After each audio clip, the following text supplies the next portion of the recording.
आपका स्वागत है हमारे YouTube channel engineer Sharma ji में। हम पढ़ रहे हैं मैथमेटिक्स में हम पढ़ रहे हैं पॉलिनोमियल। पॉलिनोमियल में बहुत अच्छा क्वेश्चन सोल्व कर रहे हैं। क्वेश्चन क्या है? Find the zeros of the following quadratic polynomials. हमें क्वाड्रेटिक क्या दिया है? पॉलिनोमियल दिया गया। 4s² माइनस 4s+1 क्वाड्रेटिक क्यों है? क्योंकि इसकी डिग्री कितनी है? 2 है। ठीक है। फाइंड द जीरो, हमें इसके जीरो फाइंड करने हैं। जीरो क्या होते हैं? वेरिएबल क्या है इसमें? देखिए एस वेरिएबल है। वेरिएबल की वह वैल्यू जो इस पॉलिनोमियल को क्या करते हैं? जीरो कर दे। ठीक है। हमें इसके क्या करना है? जीरो फाइंड करना है। कितने जीरो आएंगे इसके? 2 जीरो आएंगे, क्योंकि इसकी डिग्री कितनी है? 2 है। तो इसके कितने जीरो आएंगे? 2 जीरो आएंगे। जो 2 जीरो आएंगे वो क्या होंगे? एक अल्फा होगा और एक बीटा होगा। ठीक है। And verify the relation between the zero and the coefficient. अब हमें रिलेशन भी क्या करना है? वेरीफाई करना है। इनके बीच रिलेशन क्या होता है? Alpha plus beta is equal to minus B upon A, alpha into beta is equal to C upon A. ठीक है। जो जीरो क्या है? इसके अल्फा और बीटा है, और इसके कोफिशिएंट देखो क्या होता है? स्टैंडर्ड फॉर्म क्या होती है क्वाड्रेटिक पॉलिनोमियल की? वो होती है हमारी ax² plus bx plus c is equal to zero. Zero नहीं, plus c, ax² plus bx plus c. क्योंकि हम क्या बात कर रहे हैं? अभी पॉलिनोमियल की बात कर रहे हैं, हम क्वाड्रेटिक इक्वेशन की बात नहीं कर रहे हैं। तो ax² प्लस bx प्लस सी। अब देखें a की वैल्यू कितनी है? देखो यहाँ x है वेरिएबल, यहाँ s वेरिएबल है। वेरिएबल कुछ भी हो सकता है। a कितना है? a इज इक्वल टू हो गया हमारे पास 4। b की वैल्यू कितनी है? -4। और सी की वैल्यू कितनी है? 1। तो हमें क्या निकालना है? इसके जीरो निकालना है। सबसे पहले इसको हम जीरो के इक्वल करेंगे, तभी हम जीरो निकालेंगे। तो हम कैसे करेंगे? 4s² minus 4s+1 is equal to zero. अब आप देखिए, हमें इसके जीरो फाइंड करने हैं, तो हम करेंगे मिडिल टर्म स्प्लिट। मतलब जो मिडिल टर्म है इसको ऐसे लिखेंगे, जो इनका प्रोडक्ट क्या होगा? P product is equal to A into C. अब देखिए a कितना है? 4, सी कितना है? 1, मतलब 4 इंटू 1 इज इक्वल टू 4 आए। और इनका सम किसके इक्वल है? b के इक्वल, मतलब -4 है। तो दो नंबर हमें ऐसे लेने हैं जिनका प्रोडक्ट तो कितना है? 4, और सम कितना है? -4। अब देखिए वो दो नंबर कैसे हो सकते हैं? बीच वाले टर्म को हम कैसे लिख सकते हैं? इसको हम लिख सकते हैं, अगर आपको ये समझ नहीं आया तो इसका हम प्राइम फैक्टर भी कर सकते हैं। जैसे इस प्रोडक्ट के प्राइम फैक्टर करते हैं, 4 के हम प्राइम फैक्टर कर देते हैं। 4 कितना आएगा? 2, 2 और 1। तो दो नंबर क्या होंगे? 2 और 2। दो नंबर क्या है? 2 और 2।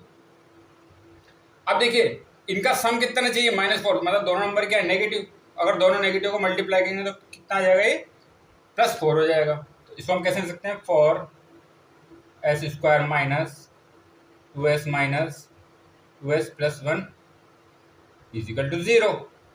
देखिए -2s ये कितना हो गया? -4s। दो नंबर हमने क्या किया? -2 और -2। इन दोनों का प्रोडक्ट करा तो कितना आ रहा है? 4। और दोनों को सम करा तो कितना आ रहा है? -4 आ रहा है। अब इसको आगे हम थोड़ा सिंप्लीफाई करके इसकी वैल्यू, जो वेरिएबल है इसकी वैल्यू हम फाइंड करेंगे।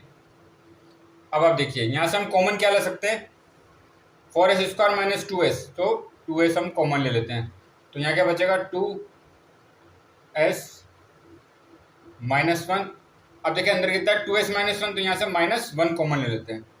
-1 कॉमन लेंगे तो कितना हो जाएगा? माइनस 2s, और यहाँ हो जाएगा -2s -1 is equal to zero. अब देखिए 2s -1 कॉमन ले लेते हैं हम, तो यहाँ क्या बचेगा? 2s -1 is equal to zero. अब देखिए दो नंबर जीरो, या तो ये नंबर जीरो का ये नंबर जीरो, दोनों को हम जीरो कर देते हैं। तो ये कितना हो जाएगा? 2s -1 is equal to zero. तो 2s इज इक्वल टू 1, तो s की वैल्यू कितनी है? 1/2। ऐसे इसको भी जीरो करते हैं। 2s -1 is equal to zero, तो 2s इज इक्वल टू 1, तो s की वैल्यू कितनी है? 1/2। ये हमारा एक अल्फा है और एक बीटा है। इसे कितने जीरो है? 2 जीरो आए इसके, अल्फा और एक बीटा। अब हमें क्या करना है? Verify the relation between the zero and the coefficient. अब हम जानते हैं इनके बीच रिलेशन क्या होता है? वो होता है हमारा alpha plus beta is equal to -b upon a. B क्या हमारा? x का कोफिशिएंट, मतलब s का कोफिशिएंट, और a क्या हमारा? x का कोफिशिएंट, x² का कोफिशिएंट, वो कितना है? 4। तो अल्फा और बीटा की वैल्यू कितनी है? 1/2 प्लस 1/2 माइनस b की वैल्यू कितनी देखिए? -4 अपॉन a की वैल्यू कितनी देखिए? 4। तो ये कितना हो गया? 2/2 इज इक्वल टू, ये माइनस माइनस प्लस में हो जाएगा 4/4, तो ये आ गया 1 इजिकल टू 1। तो ये हमारा एक रिलेशन वेरीफाई हो गया। अब दूसरा कर लेते हैं अल्फा इंटू बीटा। वो किसके इक्वल होता है? सी अपॉन ए के। तो अल्फा की वैल्यू कितनी है? 1/2 और बीटा की वैल्यू कितनी है? 1/2। ये किसके इक्वल है? सी की वैल्यू कितनी रखी है? 1 और ए की वैल्यू कितनी रखी है? 4। 1/2 इंटू 1/2 कितना? 1/4 इजिकल टू 1/4। 1/4 is equal to 1/4। जैसे आपने क्या करा, अल्फा की वैल्यू कितनी है? 1/2 इंटू 1/2 और सी की वैल्यू कितनी रखी है? 1 और ए की वैल्यू कितनी रखी है? 4। ए की वैल्यू हमें कितनी रखी है? 4 दे रखी है। तो ये कितना हो गया? 1/4 इजिकल टू 1/4। तो ये हमारा रिलेशन वेरीफाई हो गया। Alpha beta is equal to C upon A. Alpha की वैल्यू कितनी है? 1/2 इंटू बीटा की वैल्यू 1/2 इजिकल टू सी की वैल्यू कितनी रखी है? 1 और ए की वैल्यू कितनी रखी है? 4। तो ये कितना हो गया? 1/4 इजिकल टू 1/4। तो इस इन क्वेश्चनों को हम सोल्व करते हैं। तो आगे और क्वेश्चन सोल्व करेंगे। आप हमारे चैनल को लाइक, शेयर और सब्सक्राइब करें। आपका बहुत बहुत धन्यवाद। Thank you.